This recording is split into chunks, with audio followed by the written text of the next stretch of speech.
तो आज हम सिखाएंगे कि नींबू का स्टोरेज कैसे करते हैं। अभी क्या है कि विंटर की सीज़न है तो नींबू बहुत अच्छे आ रहे हैं। तो पहले आप अपनी नीड्स के मुताबिक नींबू ले लीजिए। मैंने यहाँ पे 1.5 किलो नींबू लिए हैं। उसे मैंने गर्म पानी में 10 से 15 मिनट भिगो के रखा था। तो ये गर्म पानी में नींबू भिगो के उसका फिर निकाल के पीस कर लिए हैं।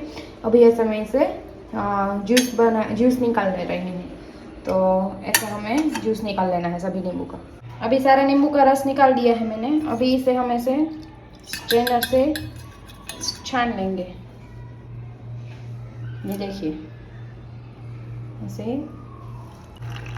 ताकि जो कोई भी कचरा हो या फिर उसका जो पल्प हो ना वो निकल जाए।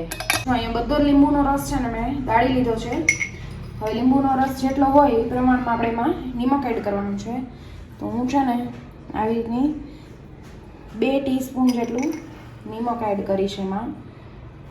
રેગ્યુલર સોલ્ટ, બસ બીજું કંઈ નથી કરવાનું, ખાલી સોલ્ટ એડ કરી અને એકદમથી સરસથી મિક્સ કરી દેવાનું છે। પણ આ રીતની જે આપણી ટ્રે હોય ને આઈસ ક્યુબની, એમાં એને મોલ્ડ કરી દેવાનું છે।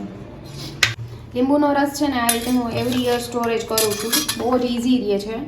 અને ક્યારેક તમે જલ્દીમાં હોય, કાંઈ રેસીપી બનાવતા હોય કે કાંઈ રસોઈ બનાવતા હોય તો ટાઈમ ના હોય, મોડું થતું હોય તો ફ્રીઝરમાંથી 1 કે 2 જેટલા ક્યુબ તમારે જોઈએ ક્વોન્ટિટી પ્રમાણે એ રીતે તમે લઈને સીધા એડ કરી શકો છો। અથવા તો લીંબુ શરબત બનાવવામાં કે કોઈ પણ જગ્યાએ તમે આ ક્યુબ યુઝ કરી શકો છો।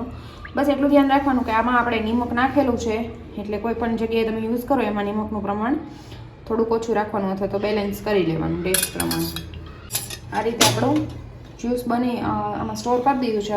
હવે આને આપણે ફ્રીઝરમાં રાખી દેવાનું છે જ્યાં સુધી બરફ બની જાય ત્યાં સુધી। પછી એને કોઈ પણ પોસિબલ હોય તો કાચની બરણીમાં સ્ટોર કરવાનું છે। કાચની બરણીમાં સ્ટોર કરીને તમે આને લગભગ 6 મહિના સુધી તો રાખી જ શકો છો।